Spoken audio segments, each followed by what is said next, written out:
Hi again and welcome back to my Common App series. We're now at part 3 and today we'll go through the education section. This is where you'll tell colleges about your academic journey so far, your current school that you go to, and any honors or awards you have received. Ready? Let's go. Start by adding your current or most recent secondary school.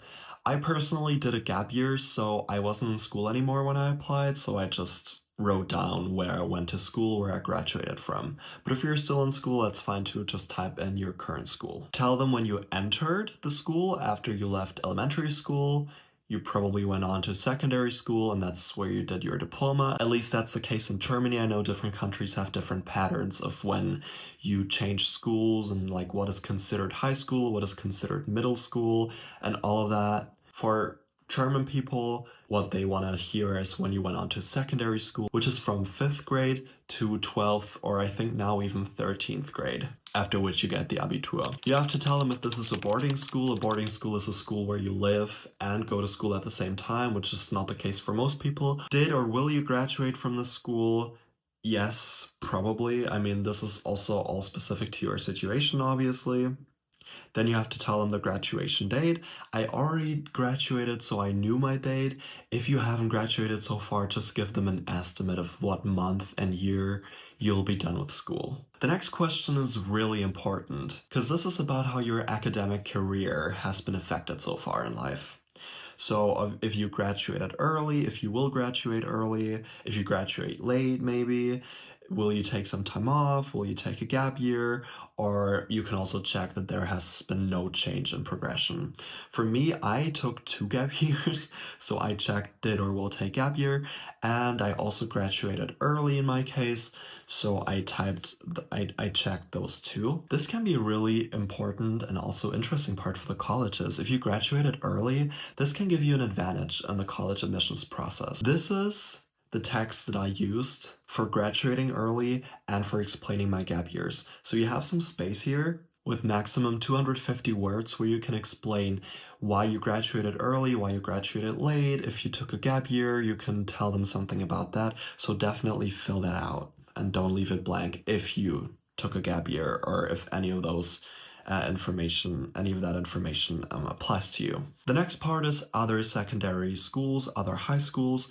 This is if you've ever changed schools. If you haven't only been to 2 schools, like elementary school, and then you progress to secondary school, but if maybe your parents moved to a different state, a different country, then you can type in how many schools you've been to and also type in their addresses. Then they ask you if you've ever taken coursework at a college or university. Normally that doesn't apply to you if you're still in secondary school, so just check 0. If you've been to a college before, maybe because you're taking college classes while you're in school, then you might be considered a transfer student.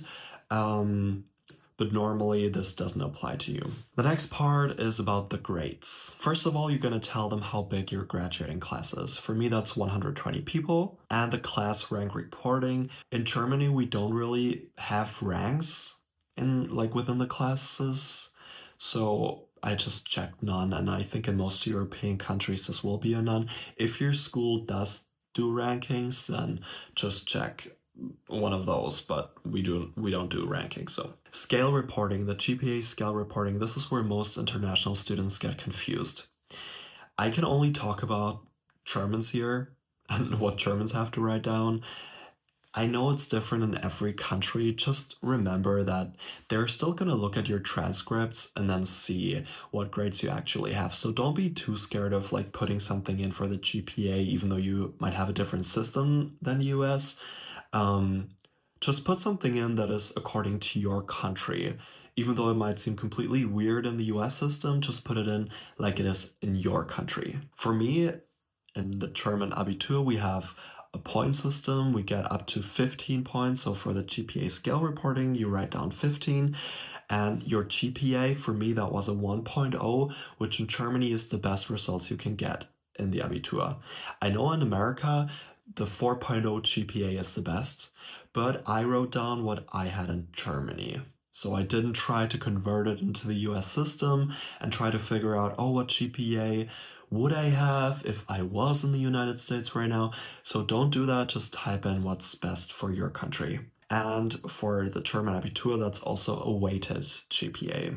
This weighted and unweighted is, I think, just because of the AP classes that people in the US can take. AP stands for Advanced Placement, but since the Abitur is generally really advanced and really hard, a really hard diploma to get, I checked it as a weighted GPA.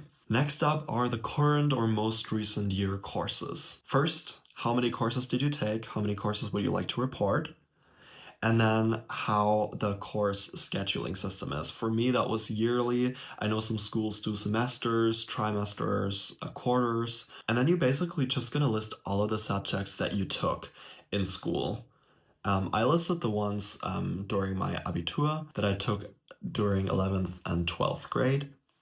So I have math, and try to translate it into English. Don't use the official name that is used in your school for that specific course.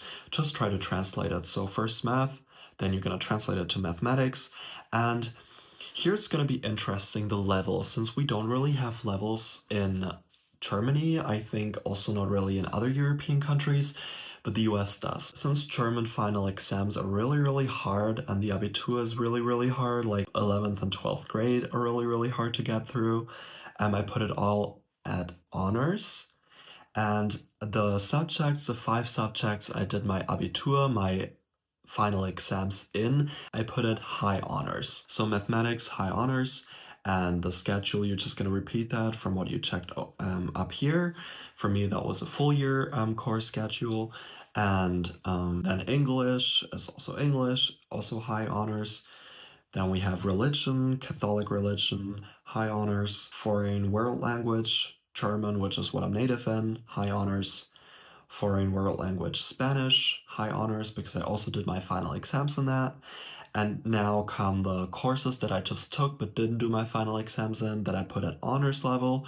So biology, biology honors, earth, environmental science, the name was geography, also at honors, history, social science, honors, art, visual or performing, art, honors, physical education, health, physical education, honors. So basically you can just choose like different courses and then you have to again tell them the name of the course. So just you can kind of like copy that, like you might see. Then we have other, an elective that I took was photography, also at honors, and another elective, sociology, politics, and crime fiction seminar, college prep. Because one of the seminars I took where I had to write my Seminararbeit was basically college preparation. We had to do research on a specific topic and then write like a small bachelor's thesis.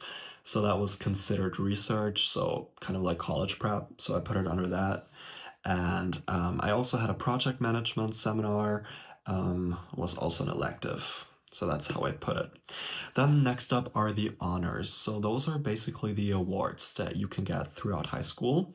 I didn't really have any awards in high school, yet for receiving the best grade possible in my final exams, I received some kind of a scholarship from eFellow, so I wrote that down. And I also put a certificate that I got somewhere under the honors section. I think this is kind of controversial. A lot of people say don't put certificates under the honors section. Some people say do it. This is kind of like up to you, I guess. Next up are the community-based organizations. Indicate the number of community programs or organizations that have provided you with free assistance in your application process. So if you get any help outside from like YouTube videos, if you have like an advisor or a counselor, then you can type that in here. I didn't have that. I did all of that by my own. So I just checked 0. And then you can tell them about your future plans a little bit, which best describes you. I personally was applying as a first year student and plan to enter college in 2024, 2025. But there are several options that you can check, planning to start college in 2026, planning to start college in 2027 and beyond. So there's a check for everything. Or if you may already be a college student and you might be a transfer student. This is all very specific to you. The highest degree you intend to earn, you can check. I did bachelor's because that's the first thing I'm going to go for. I don't know, maybe I'm going to do my master's after. But if you have like plans of studying law or medicine, you can also check that here. And the career interest, I put undecided. If you already know what you want to be in life, then go ahead and like check that. But I wasn't so sure, so I just put undecided.